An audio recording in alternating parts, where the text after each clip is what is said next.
You've been diagnosed with food allergies and/or dysbiosis and intestinal problems. On this tape, I want to show you exactly how these two work together and how they cause some of the problems that you may be having.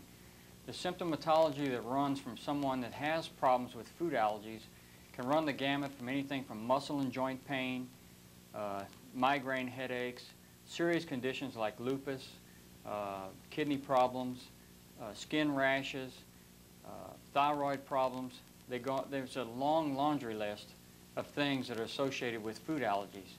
And we're going to explain how food allergies work on this tape, but also going to explain how most food allergies are not really true food allergies, but they're food sensitivities caused by a condition called dysbiosis or leaky gut. You may have read articles on leaky gut. Even Time magazine wrote an article on this not long ago. But I want to explain to you how this occurs, how it works in the body, and what we're going to do about it in your case.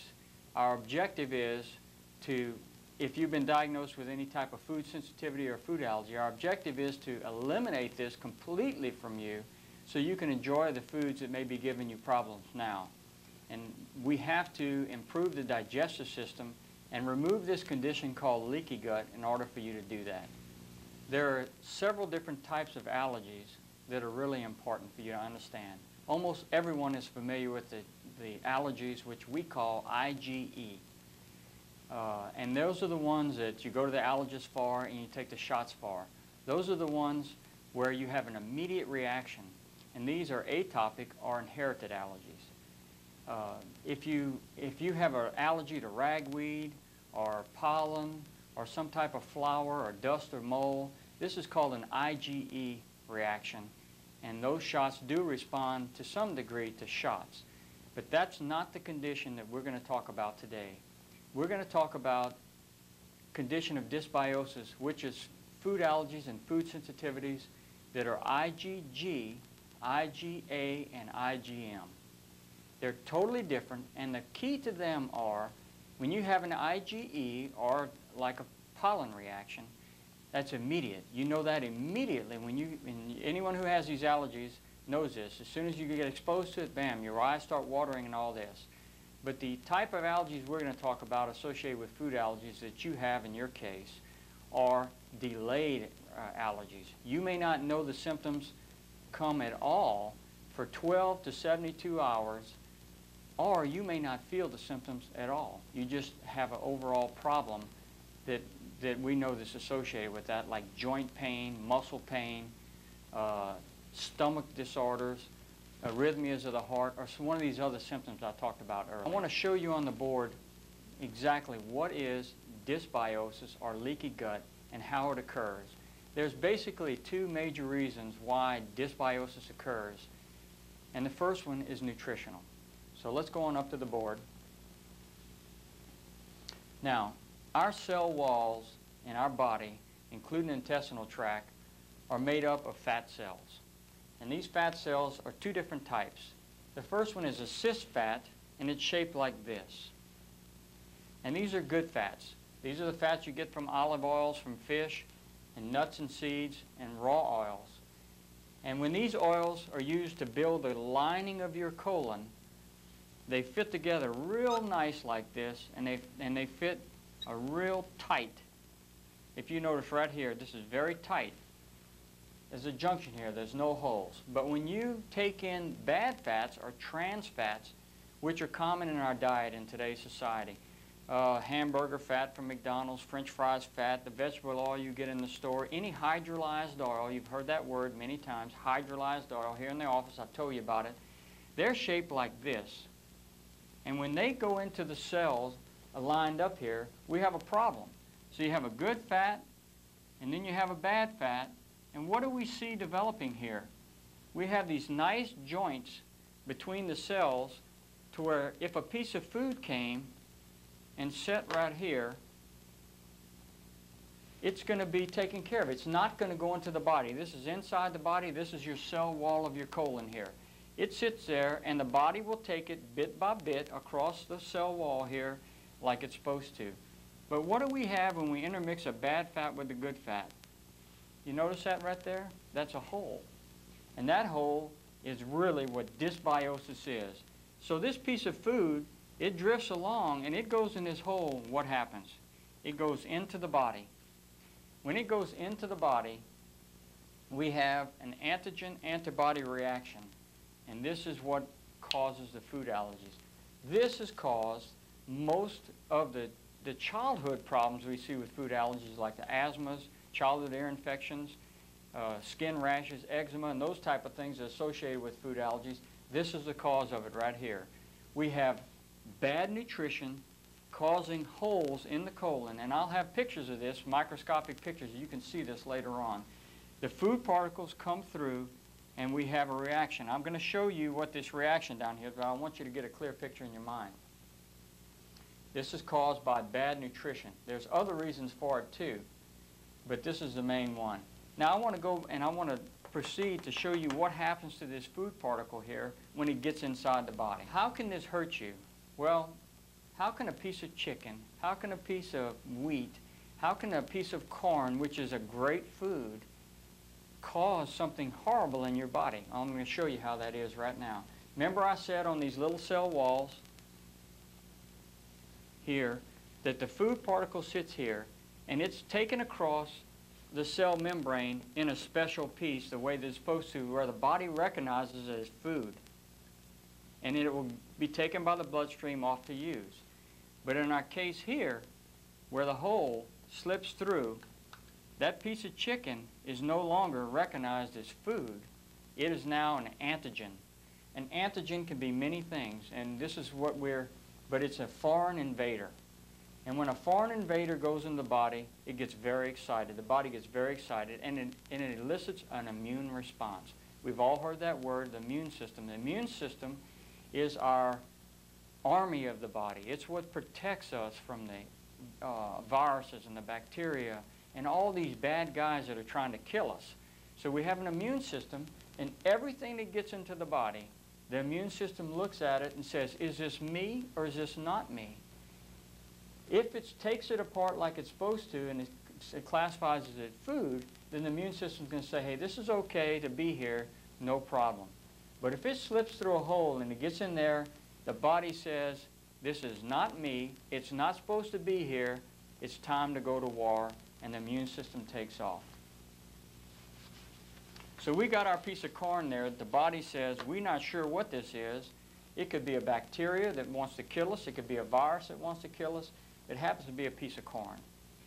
But the body says, we can't have this here. So it builds an antibody to this. An antibody is a specialized cell that, I'll put antibody, AB for antibody, and it's traveling around, and its job is to mark things that don't belong in the body so the immune system will go and get it. So it comes along, and the immune system comes in, it looks at this thing and says, oh, this is not supposed to be here. So it attaches itself to that antibody right here. It attaches itself here like this, and it marks it for removal from the body. It's got a little antenna on it right here. And then the white blood cells, y'all have all heard about white blood cells. I call them the Pac-Man cells here. Those are the guys who eat everything. When you stick a splinter in your hand and you see all the little white cells that puff up around there, we call that pus. That pus are really dead white blood cells that are sacrificing themselves to save you. And this is what they do. This antibody goes and locks onto this antigen. It sends a message to the Pac-Man cell here like this, and the Pac-Man cell comes and eats the whole thing and kills it. And it kills it, by the way, with a common product we call hydrogen peroxide. And it kills this entire thing right here. Now, this is where it gets interesting. This complex right here, before the Pac-Man cell gets to it, let's say Mr. Pac-Man here is not here. Before this gets to it, having the Pac-Man cell can, let's say it's just floating around the blood or in the tissue. This complex has the ability to stick on different things. It has the ability to stick on basement membranes of cells, like a kidney. It has the ability to stick into the lungs, into the heart, into the blood vessels. It also has the ability to stick into the joints and the muscles. When it sticks into the muscles, it's called fibromyalgia. When it sticks into the joints, it's called arthritis. And this is what happens and how these food allergies and complexes can cause a problem with a joint. Now let's say this sticks over into a knee joint. Okay? Here's a knee joint here. And you got the synovium, which is a little coating on the knee joint. And there's our little Pac-Man cell here, and its complex, not our Pac-Man cell, but our antibody, okay? And this is stuck on the knee joint. And when the Pac-Man cell comes and eats this, it eats a little piece of you with it. This is called an autoimmune disease. Okay? This is how something like a food allergy can destroy your own body. Because your body's actually doing the right thing. The body's sending the guy over here to eat this complex which doesn't belong there, but it happens to be stuck on you. And so it takes a little piece with it. And this is where the symptoms come from. You start eating little pieces of your bones and muscles away, what does it cause? Pain, suffering. So in order to remove this problem, we have to stop this process right here from happening. Okay, now, let's go back to our scenario here. Let's say that you're the absolute best eater in the whole world. You've never had a hamburger from McDonald's. You've never had any kind of bad food whatsoever. And we're going to draw a perfect cell up here. Your perfect cell wall. And when you were younger, you could eat anything you wanted in the whole wide world, and nothing ever bothered you.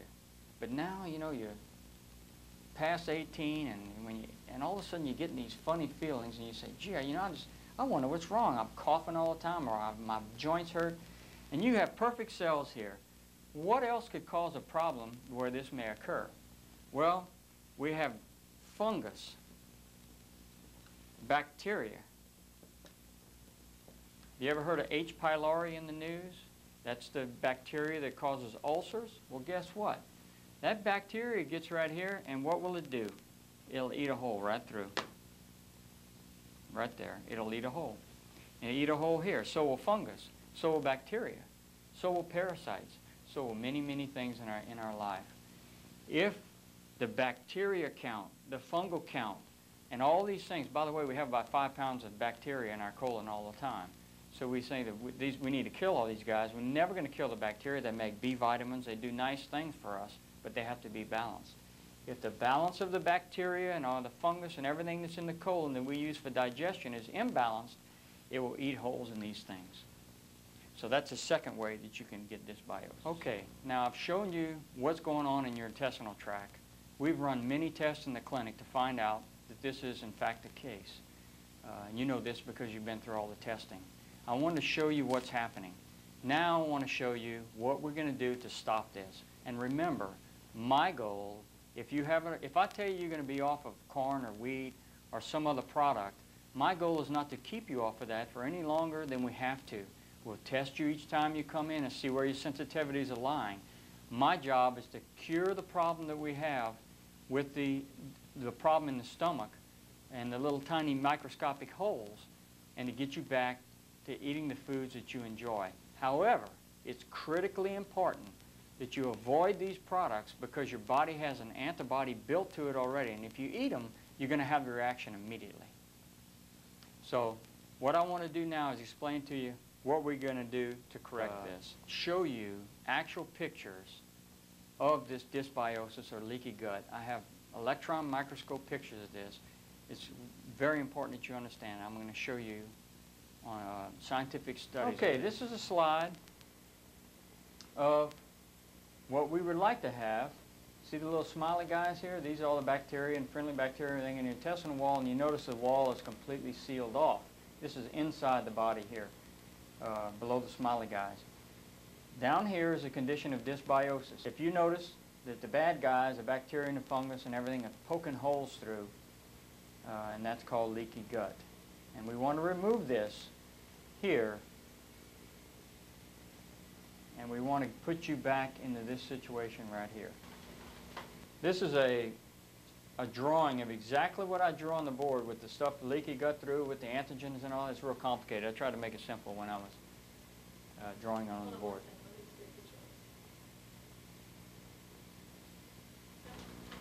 Here's our goal.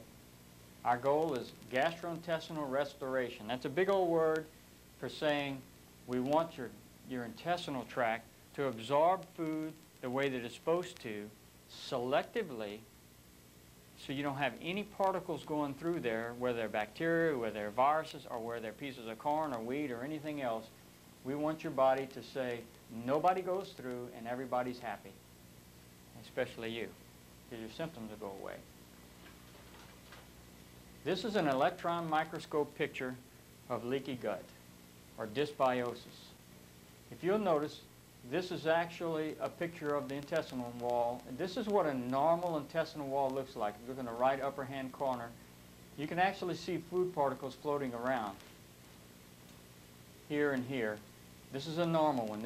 And the food would go and set on here, and it would be taken across the body like it's supposed to. Look at where the arrows are. You see those erosion places? Though that is leaky gut. That's the holes that we talked about in your intestinal tract. And when the food particles go into this area, they just go straight on through, and then that reaction that we went through a minute ago is on the board. You remember in the very beginning I talked about this is not an IgE, but an IgM, IgA, and IgG. By the way, this is not something new. This was taken out of a medical textbook written by Netter. Netter was probably the most famous medical artist that there ever was, but he lived from about 1930 to about 1970. And these are actual deposits of IgG, that complex I showed you, inside the cells, here and here. They actually have attached themselves inside the cell walls. This could be an organ like a kidney, a liver, a lung, a nose, an ear. And here's deposits of IgG in the synovium. The synovium is the liquid inside the joints. When you have attachment of IgG reaction in the joints, that's called rheumatoid arthritis, and it eats your joints away. What eats your joints away? Your own body eats your joints away because this complex is stuck in there. We've known this for many, many years, folks. Many, many years.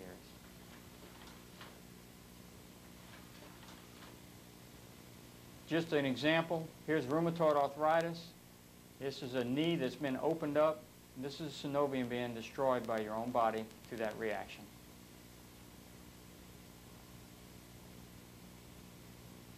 Keep in mind, it can happen to any part of the body. Same thing with psoriasis. It not only eats different parts like structure in the fingernails and the skin, it'll eat the bones away too. But on the mercury patients, I want to explain something because it's very, very important to understand, because mercury patients have such a difficult time with their digestive system. Let's go back to let's just assume, which it isn't the case, that mercury patients have perfect joints here in between their cells in the intestinal tract. You remember this example here? But let's assume, for example, and I've seen this many times with patients who are very ill with mercury toxicity. They do everything right. They eat the right fats, they go on the right diets, and they're still sick. And this is what happens. The problem is they don't necessarily have a hole here, but when foods come here, they're little enzymes, like I call them little trucks, little miniature trucks here. You know, and they have they drive up here, and they grab a piece of the food, and they put it in here, and they drive it back down into the body. And when the body recognizes the little truck with a piece of food on it, it leaves it alone. There's no reaction. The problem with mercury is it's neurotoxic, and the problem with many metals are that they destroy these little trucks. So the food, as it starts coming across, it isn't processed properly. In other words, it's not in the right truck. And it causes a lot of problems because the body knows everything that's supposed to be happening in there. And if it's supposed to be riding, this piece of food is supposed to be riding in a red truck, and it shows up in a blue truck, the body gets excited and causes a reaction. So that's really important for you to understand that if I've diagnosed you with some type of metal problem. because you will have difficulties that people who don't have metal problems just don't experience with this type of situation. What are we going to do about all this? I want you to fully understand this, because this is not a simple problem to deal with. I'm going to be working with you very closely, particularly in the very beginning of your program. We're going to see you very often. We're going to change things often. We're going to monitor you very closely. We want you to feel as good and get your life back just as quickly as possible. There are 3 phases to the program. The first phase lasts approximately 1 to 2 weeks, and that is symptom relief. I want you to feel good as fast as humanly possible. And we'll do this, try to do this the first week, depending on exactly how I feel, how quickly we can go. We use herbs, we use some nutrition in this first week. We may use some major dietary changes in the first 1 to 2 weeks.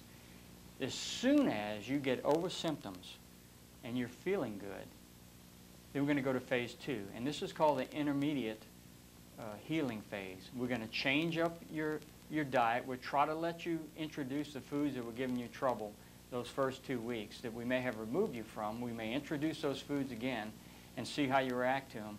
We're going to continue to do the nutritional things necessary to rebuild the gut. And we will start changing a little bit more toward a long-term therapy to fixing those holes. And we do that with nutritional things, pills that we're going to give you that are specific, altering your diet in specific ways to make sure your gut heals. And primarily in the second phase, no irritation to the gut whatsoever with offending type of foods, products like alcohol. If you've really got some problems, I may restrict you from salads or things like that that irritate the colon. Once you have improved even more than that, you go into the long-term phase, which usually lasts from 6 months to a year. We'll change your nutrition again to more long-term stuff. We'll monitor your blood. We'll do the tests that we've done all along. I won't see you as much. And those are the permanent changes in your life that we will have discovered along the way that will give you a quality of life back, all to stop the reaction that we talked about today. I want you to go back. I want you to review the first tape, First Do No Harm. Look at the neurological aspects, the physical medicine aspects we talked about, so you'll understand why we adjust you, why we may do acupuncture on you, why we want to see you in the beginning fairly often. Review that tape. And then review this tape as often as you need to, and then share it with a friend or your family so they can understand too.